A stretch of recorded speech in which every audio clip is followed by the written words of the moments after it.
अगर आपको ये कहानी पसंद आए तो प्लीज चैनल को सब्सक्राइब, वीडियो को लाइक, शेयर, कमेंट जरूर करें।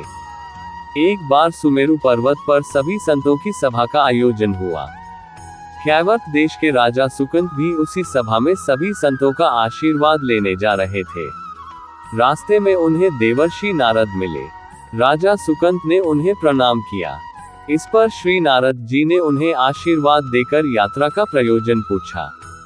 राजा सुकंत ने उन्हें संत सभा के आयोजन की बात बताई। इस पर नारद मुनि ने कहा, अच्छा है, संतों की सभा में जरूर जाना चाहिए। ऐसा कहकर सुकंत को जाने का आदेश दिया। सुकंत जैसे ही सभा में जाने के लिए प्रस्थान करने लगे, वैसे ही नारद जी ने उन्हें आवाज दी।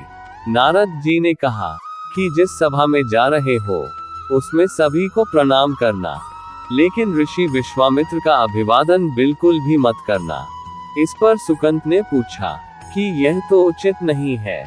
तब श्री नारद जी ने कहा कि तुम भी राजा हो, वह भी पहले राजा ही थे, अब संत हो गए हैं, तो उन्हें आप प्रणाम करें, ठीक नहीं लगता, मत करना प्रणाम। राजा सुकंत ने कहा, ठीक है, और उन्होंने जैसा नारद जी ने कहा था वैसा ही किया। सभा के समाप्त होते ही विश्वामित्र जी श्री राम से मिलने पहुंचे।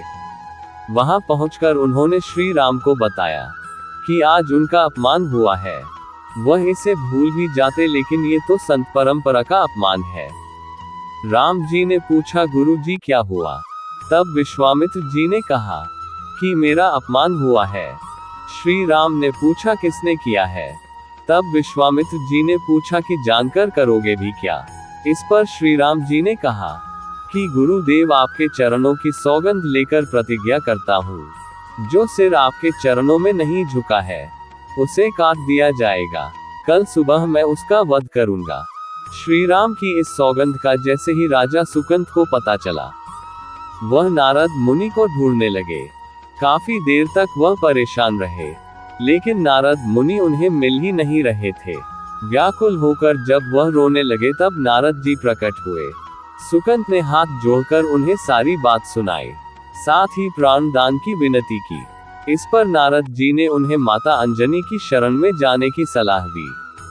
ये भी कहा कि अगर उन्होंने तुम्हें बचाने का वचन दे दिया तो तुम जरूर बच जाओगे, लेकिन ये भी कहा कि वह किसी को यह नहीं बताएंगे कि नारद जी ने उन्हें ये सलाह दी है। राजा सुकंत रोते रोते माता अंजनी के पास पहुंच जाते हैं। राजा सुकंत के रोने की आवाज सुनकर माता अंजनी बाहर पहुंची। तब राजा सुकंत ने माता अंजनी से कहा कि माता, मुझे बचा ले, अन्यथा विश्वामित्र जी मुझे मार डालेंगे। इस पर माता अंजनी ने सुकंत को उसके प्राण बचाने का वचन दिया। उन्होंने कहा कि तुम मेरी शरण में हो, तुम्हें कोई नहीं मार सकता। इसके बाद राजा सुकंत को विश्राम करने के लिए कहा। शाम ढले जब हनुमान जी माता अंजनी के पास पहुंचे तो उन्होंने सारी बात बताई, लेकिन सुकंत को बुलाने से पहले हनुमान जी से सौगंध लेने को कहा। तब हनुमान जी ने कहा कि मैं श्री राम के चरणों की सौगंध लेता हूँ कि वह सुकंत के प्राणों की रक्षा करेंगे। तब माता अंजनी ने राजा को बुलाया। हनुमान जी ने पूछा, कौन तुम्हें मारना चाहता है? तब सुकंत ने बताया कि श्री राम उन्हें मार डालेंगे। इतना सुनते ही माता अंजनी हैरान रह गई। उन्होंने कहा कि तुमने तो विश्वामित्र जी का नाम लिया था। तब राजा ने कहा कि नहीं, वह तो मुझे मरवाना चाहते हैं, लेकिन मारेंगे तो श्री राम ही। हनुमान जी इस बात से चिंता में पड़ गए कि वह अब क्या करेंगे, लेकिन फिर भी हनुमान जी ने राजा सुकंत को उनकी राजधानी में छोड़ा और श्री राम के दरबार में पहुंचे। वहां पहुंचकर उन्होंने राम जी से पूछा कि वह कहां जा रहे हैं। तब मर्यादा पुरुषोत्तम ने बताया कि वह राजा सुकंत का वध करने जा रहे हैं। तब हनुमान जी ने कहा, प्रभु, उसे मत मारिए। राम जी ने कहा कि वह तो अपने गुरु की सौगंध ले चुके हैं, अब पीछे नहीं हट सकते। हनुमान जी ने कहा, प्रभु, मैंने उसके प्राणों की रक्षा के लिए अपने इष्टदेव यानी कि आपकी सौगंध ली है। तब राम जी कहते हैं कि ठीक है, तुम अपना वचन निभाओ, मैं तो उसे मारूंगा। हनुमान जी राजा सुकंत को लेकर एक पर्वत पर पहुंचे। और राम नाम का कीर्तन करने लगे। उधर राम जी राजा सुकंत को मारने के लिए उनकी राजधानी पहुंचे, लेकिन वह नहीं मिले, तो वह उन्हें ढूंढते हुए उस पर्वत पर पहुंच गए। वहां हनुमान राम नाम का जाप कर रहे थे। राम जी को देखते ही सुकंत डर गए। उन्होंने कहा कि अब तो राम जी उसे मार ही डालेंगे। वह बार बार हनुमान जी से पूछते कि क्या हम बच जाएंगे। तब उन्होंने कहा कि राम मंत्र का जाप करते रहो और निश्चिंत रहो, राम नाम पर पूरा भरोसा रखो। लेकिन वह काफी डरे हुए थे, तो हनुमान जी ने सुकंत को राम नाम मंत्र के घेरे में बिठा दिया। इसके बाद राम नाम जपने लगे। राम जी ने राजा सुकंत को देखकर जब बाण चलाना शुरू किया, तो वह राम नाम के मंत्र के आगे विफल हो जाते। राम जी हताश हो गए कि क्या करें।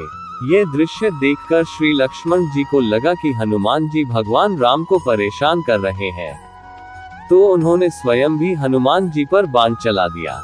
लेकिन ये क्या, उस बाण से पवनसुत के बजाय श्री राम मूर्छित हो गए। ये देखते ही लक्ष्मण जी दौड़ पड़े और देखते हैं कि बाण तो हनुमान जी पर चलाया था, लेकिन मूर्छित राम जी कैसे हो गए। तब उन्होंने देखा कि पवनसुत के हृदय में तो श्री राम बसते हैं। राम जी जैसे ही होश में आए, वह हनुमान जी की ओर दौड़े।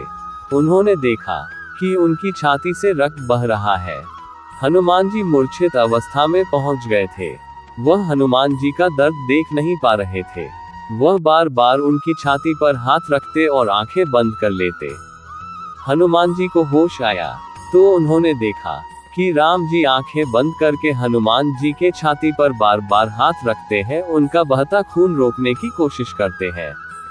फिर हनुमान जी के सिर पर हाथ फेरते हैं। तब हनुमान जी ने सुकंत को पीछे से निकाला और उसे अपनी गोद में बिठा लिया। तभी राम जी ने फिर से हनुमान जी के माथे पर हाथ फेरा, लेकिन इस बार वहां हनुमान जी की जगह राजा सुकंत थे। राम जी मुस्कुराए और हनुमान जी बोल उठे कि नाथ, अब तो आपने इनके सिर पर हाथ रख दिया है। अब तो सब कुछ आपके हाथ में है, इसकी मृत्यु भी और जीवन भी। आप ही सुकंत के जीवन की रक्षा करें। राम जी ने हनुमान जी से कहा कि जिसे तुम अपनी गोद में बिठा लो, उसके सिर पर तो मुझे हाथ रखना ही पड़ेगा, लेकिन गुरु जी को क्या जवाब देंगे। तभी हनुमान जी को विश्वामित्र जी सामने से आते दिखाई पड़े। उन्होंने राजा सुकंत से कहा कि जाओ, तब प्रणाम नहीं किया तो क्या हुआ, अब कर लो। राजा ने दौड़कर विश्वामित्र जी का अभिवादन किया। वह भी प्रसन्न हो गए और बोले, राम, इसे क्षमा कर दो। मैंने इसे क्षमा कर दिया, क्योंकि संत का काम मिटाना नहीं बल्कि सुधारना होता है। ये भी सुधर गया है। उन्होंने सुकंत से पूछा कि संत का सम्मान न करने की सलाह तुम्हें किस कुसंग में मिली। राजा सुकंत विश्वामित्र जी से कुछ कहते कि इससे पहले नारद मुनि प्रकट हो गए। उन्होंने सारी घटना कह सुनाई। तब विश्वामित्र जी ने पूछा कि नारद, तुमने ऐसी सलाह क्यों दी। तब नारद जी ने कहा कि अक्सर ही लोग मुझसे पूछते थे कि राम बड़े या राम का नाम बड़ा, तो मैंने सोचा कि क्यों न कोई लीला हो जाए कि लोग अपने आप ही समझ ले कि राम से अधिक राम के नाम की महिमा है।